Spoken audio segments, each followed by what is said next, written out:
I work for a civil engineering company. I'm an engineer. I manage a group of guys that design highways and infrastructure for municipalities. And right now my job is focused on working for the Tollway Authority. And we're going to be reconstructing I-90. So every time you pay a toll, I appreciate it because you're helping give me a job. I was with my boss riding in the car. It's about a half-hour drive. And so it gave us opportunity to catch up with each other and what's going on with our families. And he explained about his daughter getting married and that there was going to be a civil ceremony. So I was asking him how he felt about that. And he said, oh, it doesn't really matter to me that she's not getting married in a church ceremony. I mean, all faiths are the same, whatever you believe, we're all going to get to heaven some way. And so all the different religions are just another way to get back to God in heaven. And so I said, well, there are similarities between faiths, but that the Christian faith is unique because God became man through Jesus Christ. And Jesus Christ lived in a way that allowed us to understand God better. And Christ, of course, died on the cross for our sins and was resurrected and paid the price so that we could have our sins forgiven and be united with God. So I explained that to him.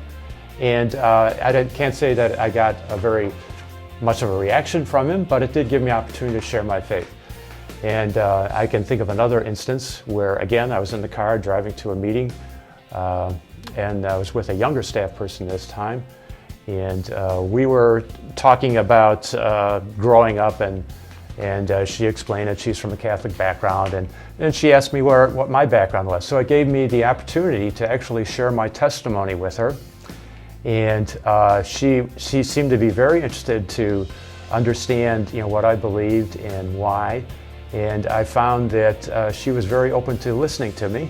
I can't say that she necessarily maybe influenced her in some way or not. I hope I did. I hope that it opened her eyes to maybe things of faith. The people are open to talking about things of faith. I have not perceived that people want to avoid the topic. If it naturally comes up in a conversation, people want to hear about it. And so I've had several opportunities to talk about what I believe. And so I think God has put me in where I'm working for a purpose, and I intend to live out my faith in front of people. Hi, I'm Dave Heslinga, and I am deployed.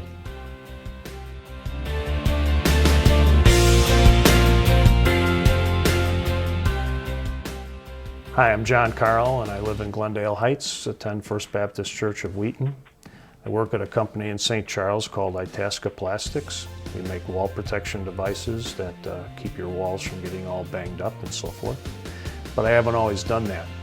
I was a teacher for about 25 years and an administrator in high school, and I also was in the printing industry. In this one particular situation, when I was at a part-time print job, I was prospecting and came across the fact that Awana clubs, they're headquartered right up in Streamwood, and they needed to have the 50th anniversary catalog designed and the graphic work done. We ended up getting that job, and they hired us as their representative to do that. But in the process, the owner, Mike, wanted to know what Awana was. So I presented to him the verse in Timothy that gave us what the Awana clubs are all about. And of course that led to numerous other discussions, including the presentation of the gospel and sharing other verses, and finally giving him his own Bible to take home and to read, and other material as well. So I don't know if he ever pulled the trigger. I left that company and went to work for Itasca Plastics about 2 years ago. But I do pray that the day will come when I'll be able to see him in heaven. There's another situation that developed while I was at Proviso East in Maywood.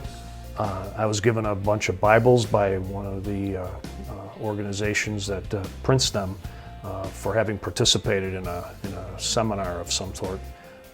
And I had the Bibles there, and working with needy kids as a dean, you run into kids that are troubled, and on occasion it seemed to me like they needed a little spiritual awakening.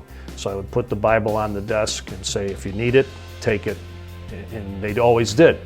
Well, somebody finally put the finger on me, and the assistant principal didn't like that idea, and so I just stopped doing it, and later a paraprofessional came in and asked me if I knew how to get my hands on some Bibles for a prayer group that he met with at his church in the mornings. So I just pointed him to the box over there, asked him to open it up. He said, "Oh, these are Bibles." I said, "Yes, you just take those and give them to your kids." He practically got down on his knees and thanked God right there in my office. It's quite a thing. When I was a kid, we always had this campaign about crossing streets, and it always said, "Stop, look, and listen." And as Christians, I believe that we need to stop, look, and listen, and we need to be aware of these kinds of opportunities that come up. And so in the workplace, stop, look, and listen, and be ready. I'm John Carl. I'm deployed.